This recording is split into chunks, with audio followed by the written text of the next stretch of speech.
Ya, ny atletika manaraka indray mbola tanora ihany koa izy hampilalao baolina kitra i Gladison Henri Charles.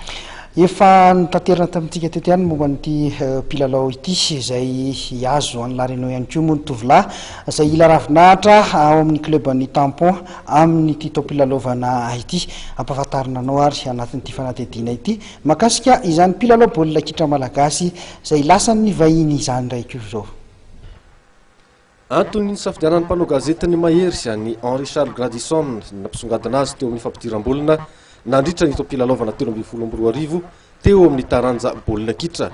Samy norom-bahan'ity lohalarany LGK Plus ity avokoa mantsy ny anaram-boninahitra mampipity baolina betsaka azy indrindra teo amin'ny fifananan'ny liga Analamanga na ny teo amin'ny fiadinan'ny tompon-daka nasionaly na ny teo amin'ny fiadinan'ny tompony Amboara, tranga izay tsy dia mbola hita loatra teo amin'ny tantaran'ny kitra malagasy. Fantaro ary sy fanandritra ny coupe de sélection régionale izay natao tany Sambava ny taona 2024 no nanomboka nahitany mpanazatra ity mpilalao ity. Ny ekipa vaventin'ny Diana no nilalaovany tamin'izany fotoana izany rehefa hitany songadina tao amin'ny ekipan'ny Pêche et Foi tany Antserana na izy nandritra ny taom-pilalaovana 12. Tany amin'ireny baolipokotany ireny moa no nahitany ity club any avaratra ity any Gladison. Nanomboka nanao baolina moa depuis mbola kely zany nanao baolina le baolina karaty tany Diego. Dia tamin'ny 2011 za vao tonga teto Tananarivo tao amin'ny Knaps Sport natonavako teto.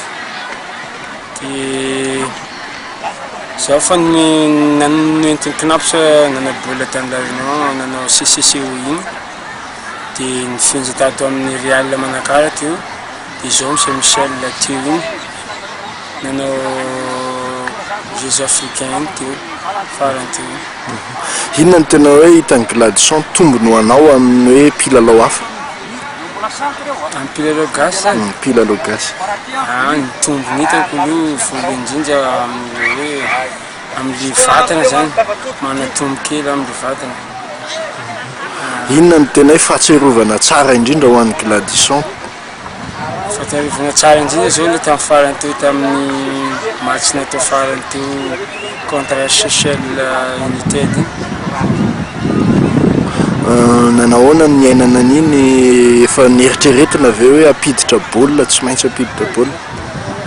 Izy aloha efa nieritreretina retsy tany Seychelles satria ny raty occasion anankiray zay za dia anisan'ny voateny koa.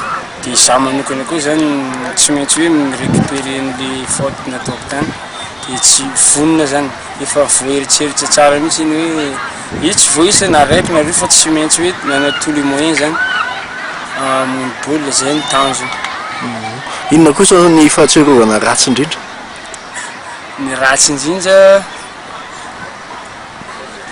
tamin'le championnat Analamanga matetiky zany mahazo 2 fois jaune foana za. Zay ny hitako tena hoe ratsy indrindra.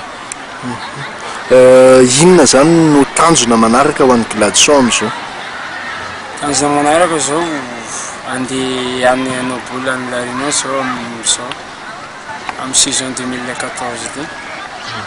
Afatra ro an'ireo mpilalao baolina kitra zandriny avy amin'ny Gladison?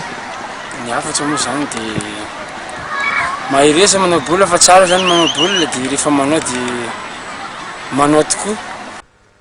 Raha ny tokony izy moa dia nanainga tamin'ity herinandro ity andeha hilalao atsy amin'ny USS Tamponaise atsy amin'ny nosy La Réunion i Gladison. Inona fa mbola ampiditra baolina maro izy mandritra ny filany ravinahitra any an-toerana.